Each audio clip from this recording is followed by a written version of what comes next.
Robert Plank Show, episode 339. Create and scale a podcast for more relationships, free publicity, and increased sales. Hey everyone, how's it going? It is your good friend Robert Plank, and if you don't have a podcast yet, you need to for a bunch of reasons. Because first of all, it's way easier to podcast than to blog. You can use your existing blog or you can set up a new one, and what you do is you click record, you record a quick thing, and shoot it off either to your virtual assistant or you do a couple of clicks to post the audio version, and guess what? Now you have a blog that's easier to write an update than writing, and it's something that's in your voice, so if you're like me and you're always kind of trying to get more mileage out of your content, or you're looking to get noticed more, or land some speaking gigs, or get some sort of webinar swap figured out, or land yourself on a summit with other experts, or whatever, or just to get some dang clicks to your site, you need to have a podcast. And I think that you should ramp it up to as much as you can and post, even if for you posting once a month is a lot. And eventually, if you can, get things to the point where you're appearing on other podcasts to promote your own podcast. I think that's a really good idea, and it's a really good thing that you should ramp up to. So just to make sure that we're all on the same page, let's talk about a podcast. Okay, a podcast is where someone can search your name, your website, your podcasting, your radio show, whatever, and they can basically search for the name of your show on iTunes on their phone, and they can listen to any sort of things that you have to say, whether you talk 5 minutes, 20 minutes, an hour at a time, and then they can click on a button on their phone or their tablet, whether it's an iPhone, Android, whatever. They can click a button and they can subscribe, and then whenever you come out with new episodes, they can just automatically download those, and they will automatically see those in on their phone or on their computer or on their tablet. And if someone is sort of searching for you anyway, and they are just on their web browser or on their computer, they can even end up on your site and hear all these different sort of audio messages or audio episodes, we call them, on your podcast. And so the thing about podcasting, the thing about blogging is, I mean, you might have been hearing that you need to always come out with new content all the time, right? You should always be blogging, always be content marketing. And I don't know about you, but writing takes a freaking long time, right? If you were going to write like a 1,500 word blog post, how many hours would that take you? A couple of hours? Meanwhile, to speak out 1,500 words worth of text is about 10 minutes. And the other thing about all this sort of content marketing stuff is you might do a lot of writing, and guess what? Is anyone out there really going to read every single blog post that you have on there? Well, I doubt it. If you do put out a lot of videos, is everyone going to watch every single one of your videos or all your videos all the way through? Well, I don't think so. As opposed to a podcast means that someone can subscribe to you. And I don't know about, and when I listen to podcasts, when I subscribe to podcasts about like business or different TV shows and stuff like that, I listen to every single podcast, right? I subscribe to every single one, and I make sure to have them all downloaded. And for some shows, I sort of fall behind a little bit, but for the most part, I listen to podcasts just the whole way through the whole dang thing. So, and I've also, you know what? The other thing about podcasting is that I've dropped off of a few marketers' lists. And maybe, you've unsubscribed from some marketers, maybe some people have unsubscribed from you. And so sometimes I'll get off these marketers' lists. It'll just be like, I've read all their emails, and maybe I stopped clicking on their emails, and then maybe I stopped opening their emails, and I'm like, you know what, I'm so far behind, I'm just going to unsubscribe. And there have been quite a few marketers out there where I hopped off their list, but I kept on the podcast, and the podcast kind of kept me up to date with what they were doing, and I'd still buy from some of these people, and in some cases, get back on their list. So if you've ever heard any of these things, like you need to get yourself out there more, you need to put out more content, email marketing's dying, maybe your email list is less responsive than it used to be, and all these should be little hints, little whispers in the back of your head saying that you need to have a podcast, right? And a podcast, if you're the kind of person that if you have a lot to say, this is a way to get more of that out there. And if you feel like maybe you don't have a lot to say, or you have that low confidence, or maybe you're kind of starting to run out of content, then podcasting is a great way to have someone hop on your show. So here's the reason I bring this up, is because if you went to someone and you said, hey, can you write a couple thousand words for my blog, and just make sure it's spell checked and make sure it says lots of interesting stuff. Just hand it over. I'll just put it on my blog. I'll link to you. Well, who is going to take you up on that? Very few people. But if you say, all right, well, here, let's meet at 2 p.m. Next Tuesday.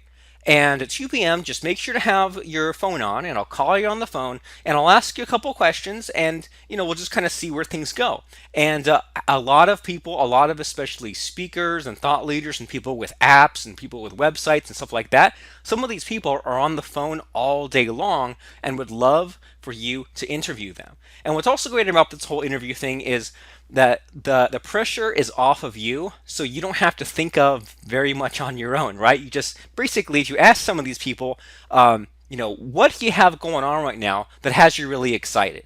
Tell me about your website. Tell me about your book.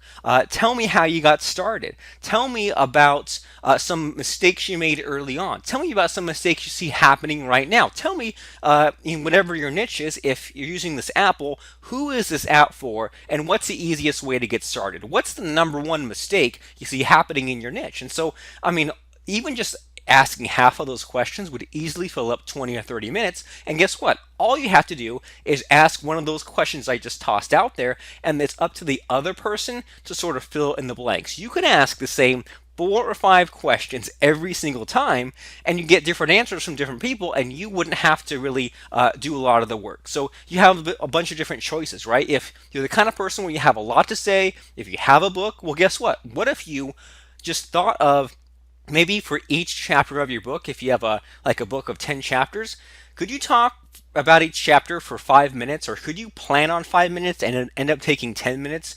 Could you kind of flip through any book that you have, and maybe for every 10 pages or so, think of an interesting sort of subtopic or question to unpack? Well, it's an easy way to crank out a bunch of content and to sort of remind people about what you have to say, but have new content, is by sort of doing that whole unpacking of things that maybe didn't fit into your book, or maybe you didn't fit into your website, or you didn't have time to talk about, and all that sort of stuff. So you need to have a podcast if you have a site, if you have products, if you have books, if you know anyone, you need to have them on and either talk about your sites or sort of ask interesting questions or whatever that means for you.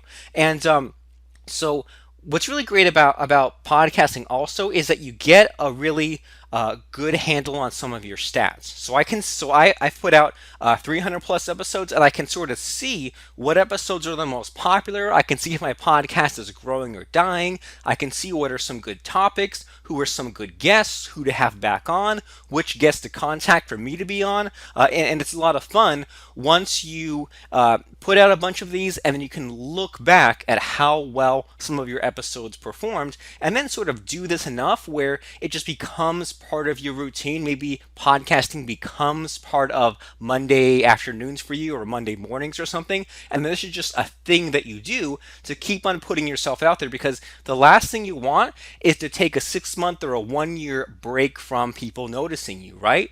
You need to have your websites up. You need to be always pumping out some new stuff, and it's really hard to be scrambling and always be shooting videos and writing stuff down. It's easier to just hit the button and record. So what do you use to record? Well, right now I'm just talking to you on a $25 Logitech headset, and it doesn't matter all that much about your equipment. And this is what, to be honest, this is what delayed podcasting for a couple of years for me, because somebody said you have to have a mixing board and a preamp and a microphone and a pop screen and all these different things. And you know what?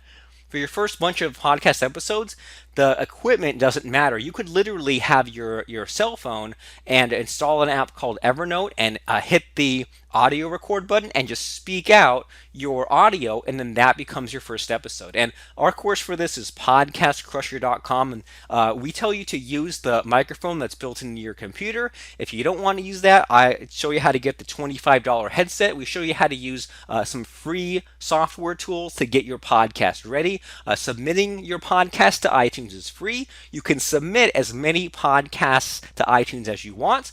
As many shows as you want. You can post every day on that show, or once a year, or an hour long, or 5 minutes. And so the equipment doesn't matter so much that you get a podcast online and that you're consistent with it. So how do you be sort of consistent with a podcast and always be kind of pumping out all this content stuff that's also sort of always reliable as far as the how often you put things out there, but is also sort of a decent quality? Well, it's a matter of saying, okay, well, I need to come up with some good topics. I need to record some stuff and then get it scheduled ahead of time. That way you can get weeks or months or even years ahead on your podcast, and then these things sort of play out. And so what's really interesting about this whole podcasting thing is it's sort of hard to track individual sales and clicks and opt-ins and things like that from a podcast, but I know for sure that I made a bunch of high ticket sales from a podcast because sometimes I'll just sort of mention offhandedly on a podcast one of our sort of not outdated, but a program that we don't really market super heavily. For example, webinarcrusher.com. And so I might mention webinarcrusher.com on a podcast, and the next thing I know, there's like one or two or a handful of little sales that weekend for a program that I mentioned. I know that we've gotten a bunch of orders of our $1,000 membership cube course. I don't know if any of our coaching clients have come from the podcast, but I know of others who know for sure that they've landed coaching clients from a podcast. And so, and I think a lot of this is not necessarily, I mean, maybe the fact that it's a podcast and audio has a little bit to do with it as far as like that authority stuff, right? Because if you're on audio as opposed to just writing, you're like a little bit more personable, right? You seem a little bit more confident. But I think a lot of it is just the fact that we're consistent and we're putting out a lot more than some other competitors are willing to do, right? For a lot of people, recording a quick podcast once a month is a lot of work. But if you can get ahead of it, and if you can record just a handful and get it on a schedule, well, guess what? Now you're getting tons more of the traffic and tons more of the reach than if you just kind of only wrote or only did a podcast every now and then. So I just sort of break it down and I say, okay, well, if I want to record a weekly show, what do I need? I need 4 or 5 episodes for a week. And by the way, an episode can just be a quick 20-minute conversation. It doesn't have to be any longer than that. And I sort of I experimented with different lengths and asked from people, and people don't really like the hour podcasts from me. And even sort of 40 minutes is sort of pushing it. And even a 40-minute podcast, I'll be honest, it's kind of like I'm not sure if I could keep up that pace. But 20 minutes is long enough to sort of get to something interesting, but it's not so long that you go on and on and on. So, I mean, we're just talking about a quick 20 minutes. And once again, if you can talk for 20 minutes, I think that's about 3,000 words worth of content. So if you just think of like, I like to think of 3 topics and then break those down into 3 subtopics. And if you sort of figure that you'll kind of spend 5 minutes on each one, it's an easy 15 minutes, and then spend the last 5 minutes sort of recapping or talking about next steps or talking about your website. That is an easy 20-minute little episode. So what's my 20-minute episode right now? Well, right now, I kind of decided I was going to talk about what is a podcast, and then sort of some sort of gotchas and advice, and then sort of wrap it up with the big picture, and then if there's a few minutes left over, tell you about podcasting. So about Podcast Crusher, which is our course. So we're sort of in the second stage here, talking about sort of the process, the gotchas, and the advice. And so here's what I have to say is, well, the first thing is just do it. It doesn't take a lot of planning. And in our Podcast Crusher course, we show you where to get some guests to come to you. So what you can do is basically you set up a WordPress site, WordPress blog. If you already have one, great. You can use that. You can use an existing blog or set up a new one if you thought of something new. And then what you do is you record your 5-minute audio session. And for your very first episode, we say just keep it to 5 minutes. Don't worry about intros or transitions or music or a theme song, and we give you a specific prompt on what should be your first episode. That way there's less guesswork for you, right? So you put out that first 5-minute episode, and so what you do is you record the audio, you put it onto what's called a podcast file hosting service. And by the way, don't host on your own site. Don't host on Amazon S3. Host on a specific podcast hosting service. And the reason is that they'll charge you a flat monthly fee, but you're paying for the increased space for that month. So for example, they'll say, well, in this one you can post 50 megabytes of new content or 100 megabytes of audio files of new content. And then once it's on there, you don't have to pay for it anymore for past months. As opposed to if you host it yourself or use Amazon, you might be paying for gigabytes and gigabytes worth of audio files. The other thing about if you host your podcast on your own site, you might use up all your bandwidth, right? All your sort of allowance for showing your site to people. So you might use all that up. And then if you host on Amazon, if you host this incorrectly, you'll also get you pay more and more for Amazon, right? So you might pay $100 a month for Amazon to host your podcast. If it gets really popular, lots of people are hitting the site, it might be $200, $300. So it makes a lot more sense, as opposed to all those weird things, to just host it on a special podcast hosting service, which is $7 a month, and then that way you get all this tracking, and you don't have to worry about all that stuff. So you record your audio file, you set up a WordPress blog, you upload your audio file to a podcast hosting service. And then we show you in Podcast Crusher how to install a special WordPress plugin to basically point a new blog post, which is, you can think of this as a podcast episode, right? Blog post equals podcast episode, and then you can point it back to that. So basically, you kind of like enhance your blog post with an audio file.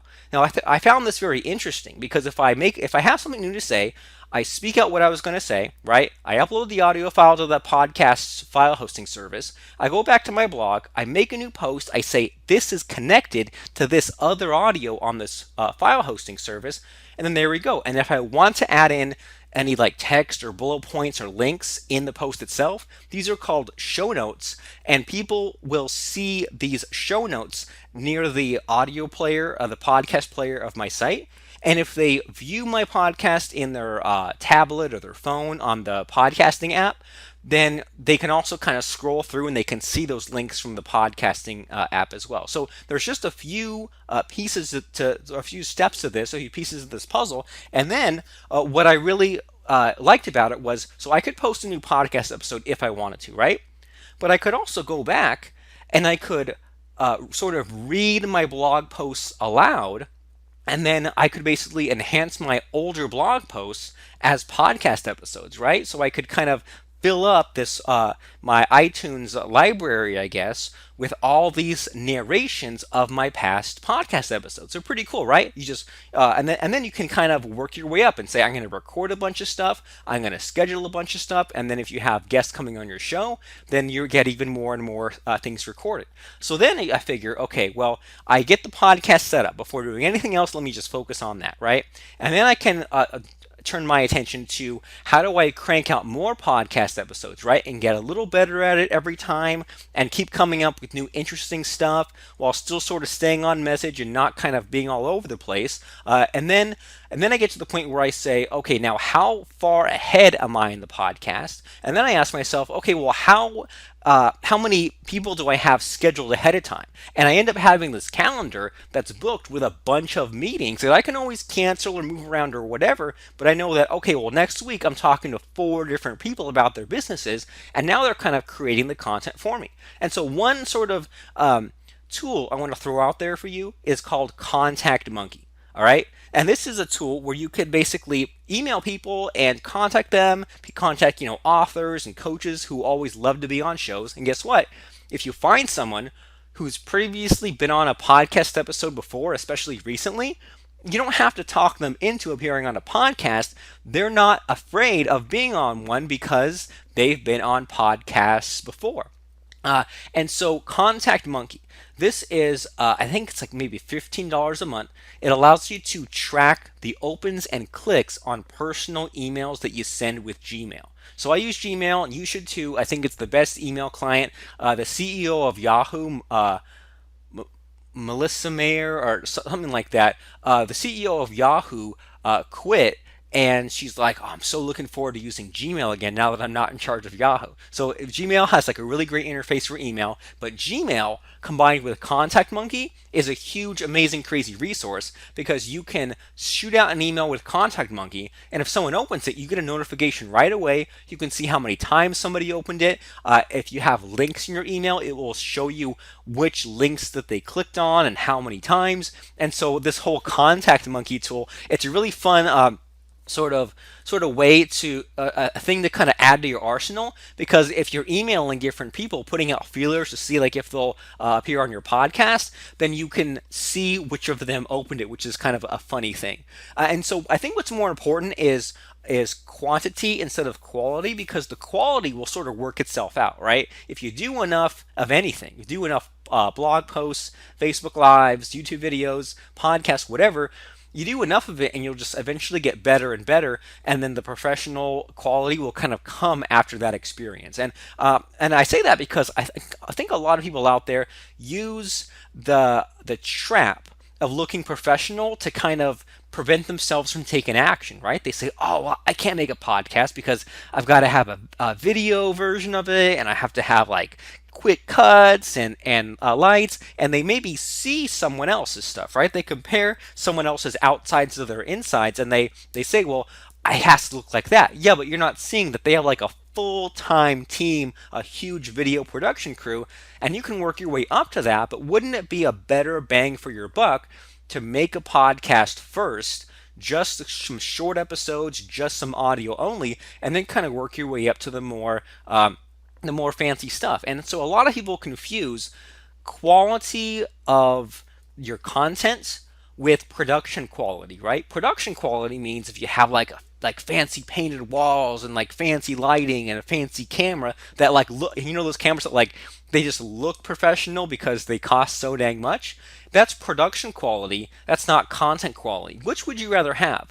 Good content, bad production, or good production, bad quality? I'd rather have good quality because I know that over time I can improve. And many times when you're having that good production quality, you're just showing off to your peers, right? You're just trying to one up these other people who are putting out videos as well. And why are you trying to one up someone who's not really your buyer, who's not really helped out by the things that you do? I'd rather show off to my customers and have them pay me money and me help them with their businesses than show off to someone who's never gonna buy from me, and if anything is looking for things to copy from me. I wouldn't want to copy from some, or I wouldn't want to show off for someone like that, right?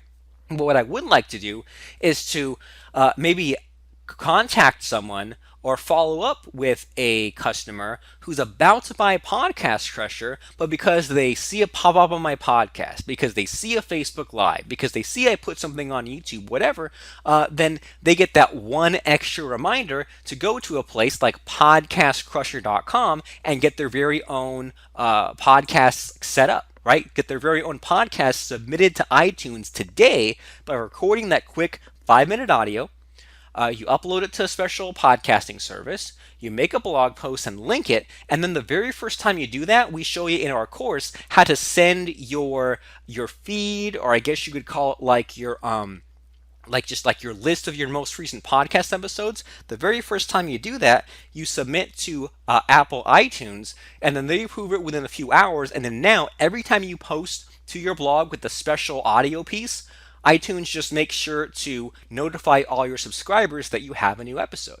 So let's kind of talk, as we're transitioning to near the end here, about how you kind of ramp up and how you consistently put out this content. Because that's the dream, right? The dream is that maybe every day there's something new coming out from you, and maybe you did a bunch up front and you just kind of plays out and people always see every single day that you have something new coming out. What do?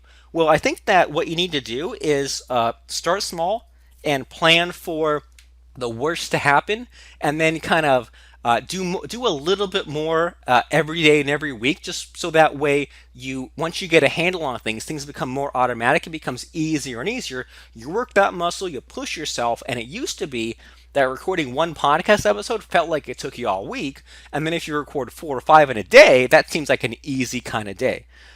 And so here's what you do.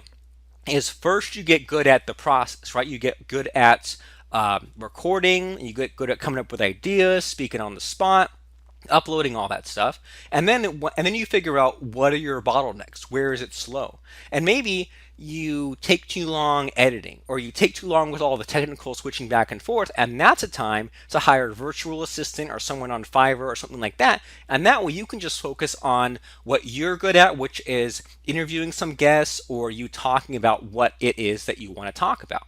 And then it's important, like I said, to sort of hope for the best, plan for the worst, which means that you don't know for sure that you're going to get hit by a truck tomorrow, right? You might be laid up for the next month. So why not do a little bit more than feels natural today?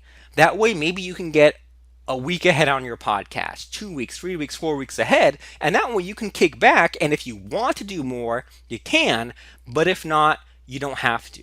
And then another thing that I kind of want to throw out there is that I've been doing less reading lately and less listening to podcasts. And the reason for that is I've just been getting all this information from my guests. I've had some really smart guests on my show, people who talk about all kinds of things from flipping websites to time management to building SEO agencies. And it's really opened my eyes to sort of the bigger picture and some of these things that some of these really powerful marketers do. And you know what also is that I've had not, I don't want to brag, but like I had some pretty high profile guests on my show, people that like I had never dreamed would ever talk to me, but because I have a podcast, because I'm slowly building it up from I'm getting more and more viewers and higher profile guests, this is opening some new doors that I wouldn't have had otherwise. And it's also sort of saving me the time from going to events, because haven't you sometimes gone to live events and not really gotten much out of it, or you said,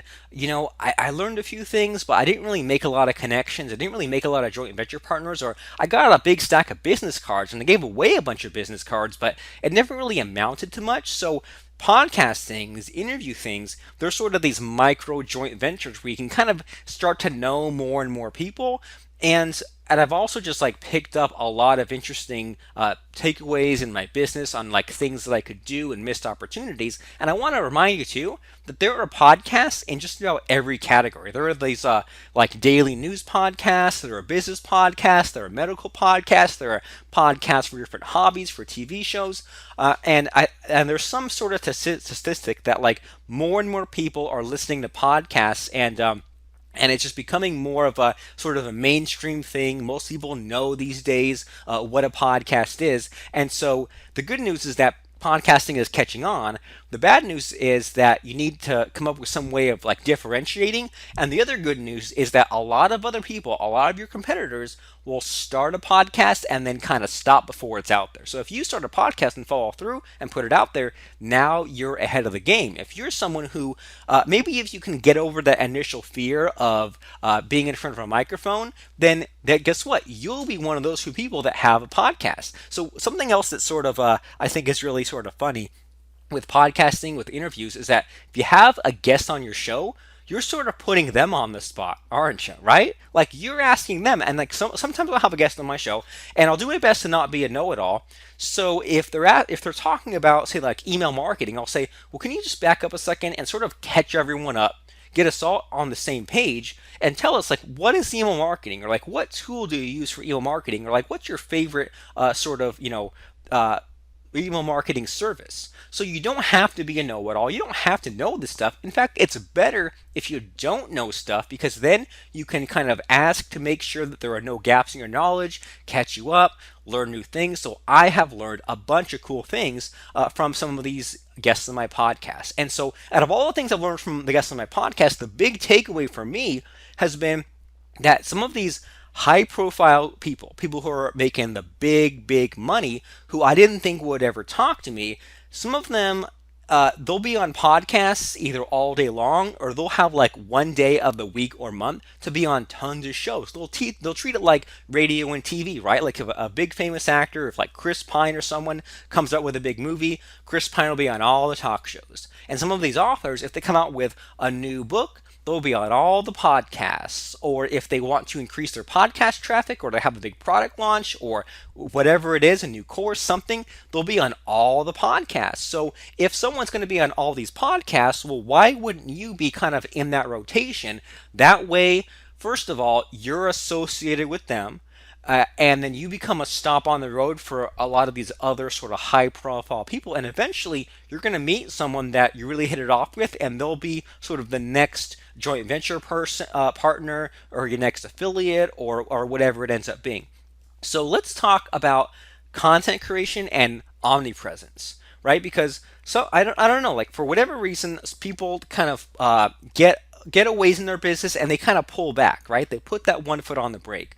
They come up with a blog post and they say, "Oh, I wrote a whole blog post." They record a video and say, "Oh, I recorded a whole video." But why wouldn't you want to kind of increase that up, right? Why wouldn't you want to keep putting out so much stuff that if someone found your site, they'd say, "Whoa, you really know your stuff when it comes to flipping websites. You really know your stuff when it comes to weight loss." So wouldn't you rather sort of have so much stuff out there that people can kind of browse it like a menu, right? Like whatever your favorite restaurant is, if it maybe it's Taco Bell, or it's Chili's, or it's some healthy place, or it's some local place, or whatever. But can you honestly say you've had every single thing on the menu? Well, probably not, right? Out of all the things and all the pages of a menu, there are maybe next time count it. Maybe next time count if maybe you only like three things. I bet you only like three things at any given restaurant, if not less, right? Maybe you only have one or two things, but it's not like when you go out to eat at a place, you have to eat every single thing on the menu. Just like when someone goes to your website, they don't have to listen to every single podcast, read every single blog post. They might be looking for one or two specific things. So why not have so many things, so many different podcast episodes, and so many subjects that you'll have exactly the thing that they came to your website to find? Or even if they didn't know they were coming to your website, why not have so many different podcast episodes and things like that, that if someone searches a phrase in your niche, they end up at your site. They end up listening to your blog or your podcast, subscribing to it, joining your list, buying from you, all of that fun stuff.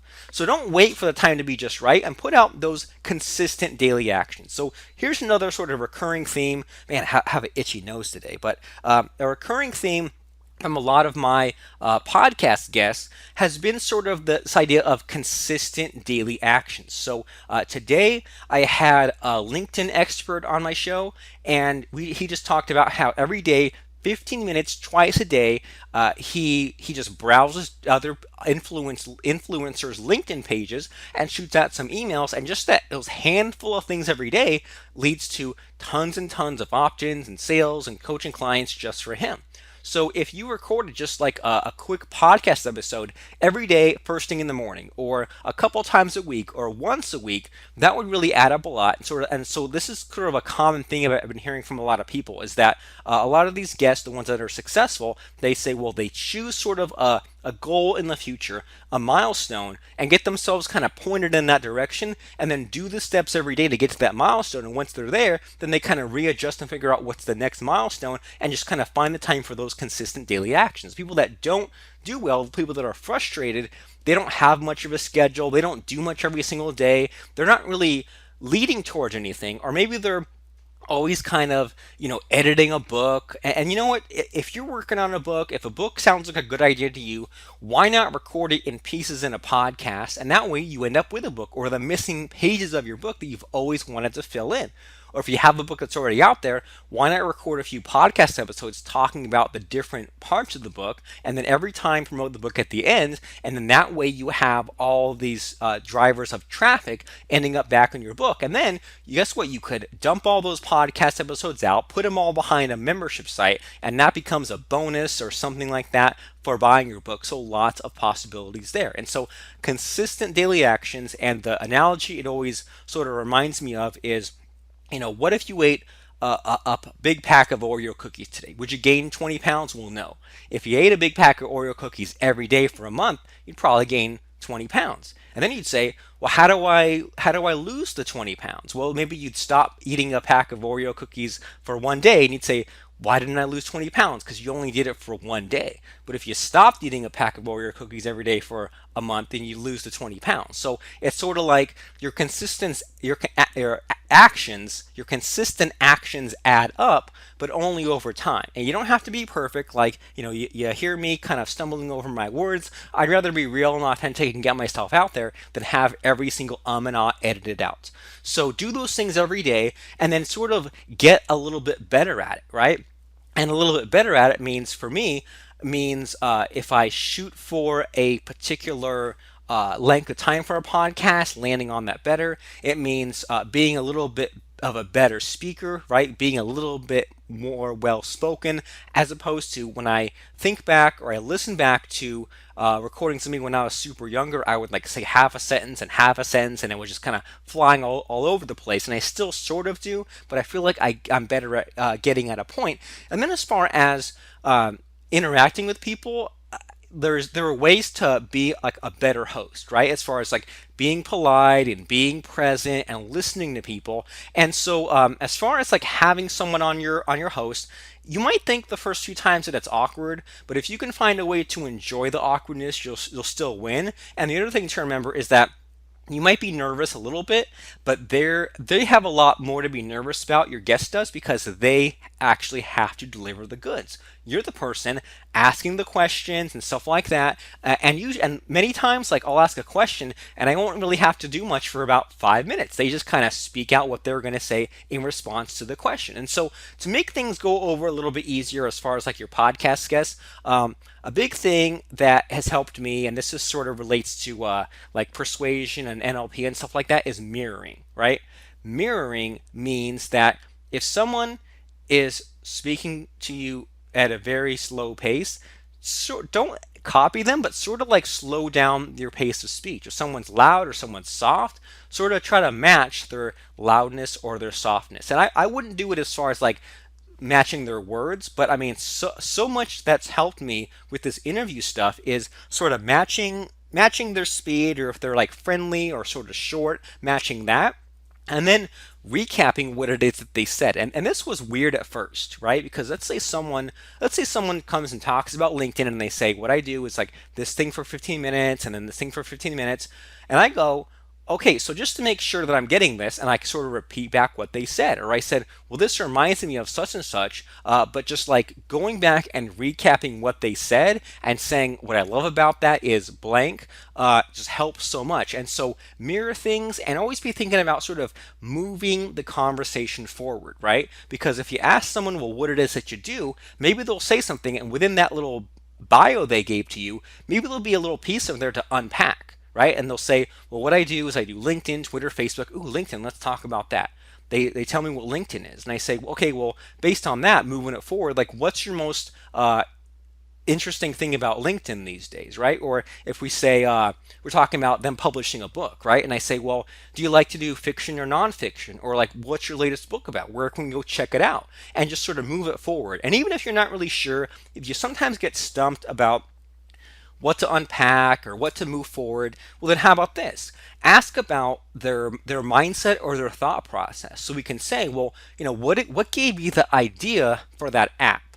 Or when you have a client and you're trying to increase their confidence, like what's your thought process? Like what do you look for first? Or I ask, are there any steps, or is there sort of like a checklist, or what's the starting point? What's the low hanging fruit? Or what's your favorite tool? If they talk a lot about Amazon self-publishing, I say, what's your favorite tool for checking the rankings or checking your earnings? Or what are some like important lessons? Or how about this? Let's say that you ask someone about maybe like sort of a failure they had, right? And they give you some sort of story, and you're like, okay, well, that's sort of an interesting story. But then you can say, well, what's the lesson to be taken away from that? Like, what did you get from that? And even if it might be sort of obvious, maybe just ask them for the lesson that they thought, because even though some things might be obvious for you, the lesson that they had was even more obvious to them, and like different minds kind of pick up different things. And so and finally, the really big sort of conversation, I don't want to say starter, but like conversation, keeping things rolling, is asking about mistakes, right? I used to sort of wind down my podcast asking about what's the number one mistake people are making with Twitter marketing.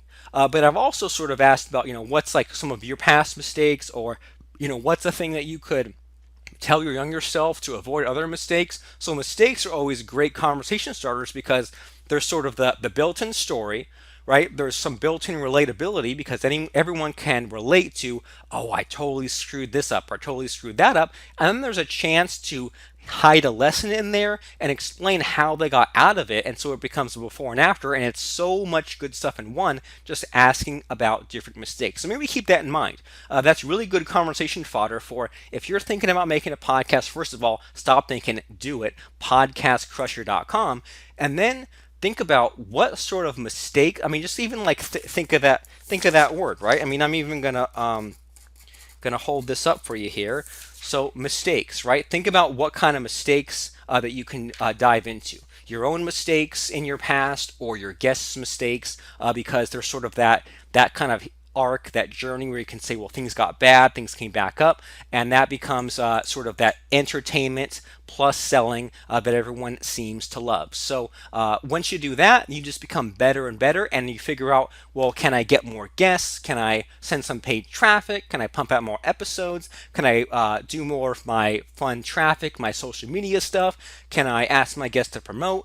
Can I tag on Twitter and Facebook and maybe toss it up on YouTube and maybe make some books out of it? Well, the answer to all of those things is yes.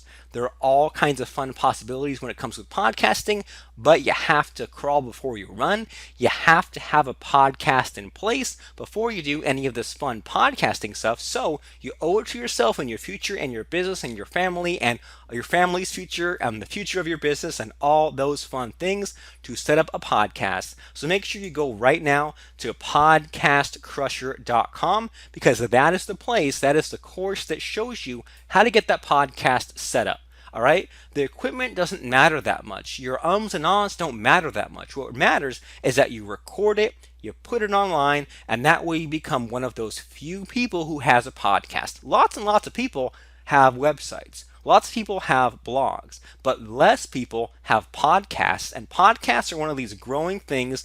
They're only going to get more popular. They're easy to do, especially if you limit yourself to audio only and you kind of get better at it over time. So make a podcast, and I'll see it inside of podcastcrusher.com.